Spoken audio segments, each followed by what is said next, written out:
So, I have been reading the handbook for sidearms of the British officers, 1936 edition, how to handle your sidearm. And it was very interesting, actually. There were some things in there that really surprised me. So, did you know a British officer, in order to pass, I suppose, their officers' exams, they had to be ambidextrous with their sidearm. And the reason for this was, if you're, let me just illustrate, in fact I have a tree in front of me here at the University of Bath. If I weave to the left, I want to be able to fire with my left hand. If I weave to the right, I want to be able to duck behind this tree and fire with my right hand. And so, you have to be competent at firing at about, not very far, it's something like 10 yards. You have to hit a target of about a foot in diameter with all 6 shots of your Webley Mark 6 in this case, with either hand, with your left or with your right, from about 10 yards, and you had to fire them rapidly. Okay, boom, boom, boom. What you find with the Webley is it will fire in a semi-automatic fashion, just pressing the trigger. It will rotate the cylinder of the revolver and it will cock it and it will fire it. The hand will come down. But if you pull back the cocking lever, the trigger becomes much more soft. It's more of a hair trigger.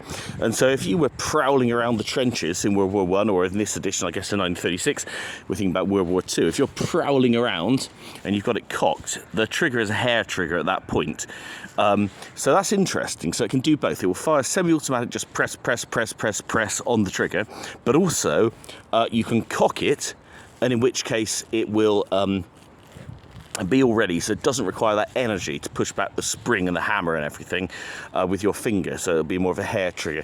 So you can fire in either way. You can fire it rapid fire, just pressing the trigger, but it's tough, or you can cock it with your thumb, and then you have the hair trigger for a single shot. It will rotate to the next cylinder, and then you can cock it again if you want another hair trigger, or you can just press, and that will be harder.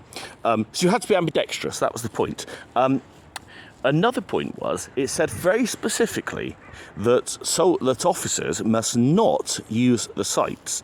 It said sights are on the gun, but they're not to be used. Why would that be?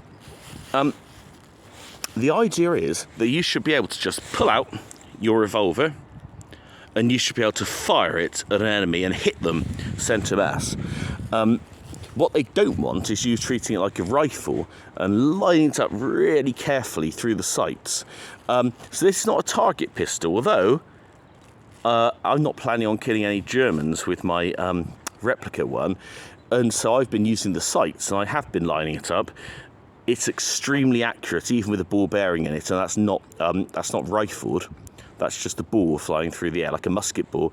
It's extremely accurate, at least over the distance I've fired it, which is 12 to 14 feet. But then again, mine's 100 times less powerful than the real one. So that's interesting. It does say there are times when you may use the sights, but they're very specific. So, for example, if you're in a tank and you're firing, because at this time, if you're in the tank, you would have little well, even throughout the Second World War, actually, all tanks had little pistol loopholes, so you could put your pistol through. If some Russian, for example, if you're in a Panther, is clambering over your tank about to put a Molotov cocktail into your engine, you can put your pistol through a little pistol loop. Almost like a murder hole in a medieval castle. You can pop them with your pistol. But if you're using it for longer range, you are allowed then to line it up through these holes, use your sights. And again, it's an accurate gun.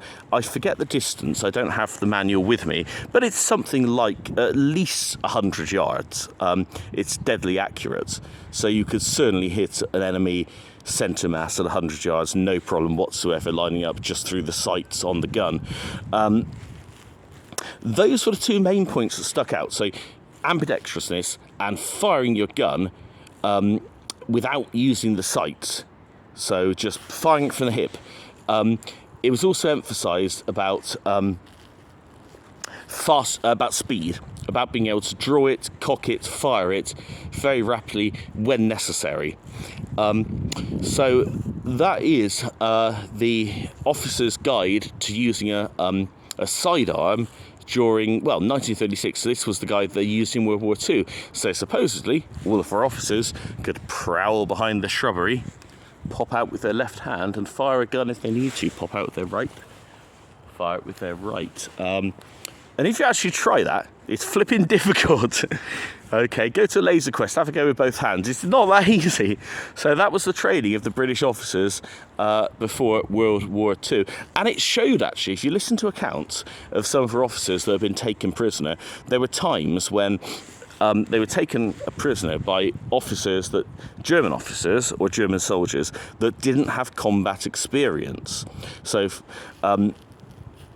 they'd be taken there, there might be a column of, say, 10 prisoners, and there's one German officer escorting them with his revolver.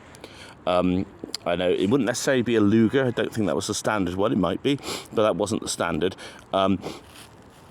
Escorting them with that, and there are accounts of British officers, they've not even been searched, because the person that was taking them prisoner is not experienced in combat.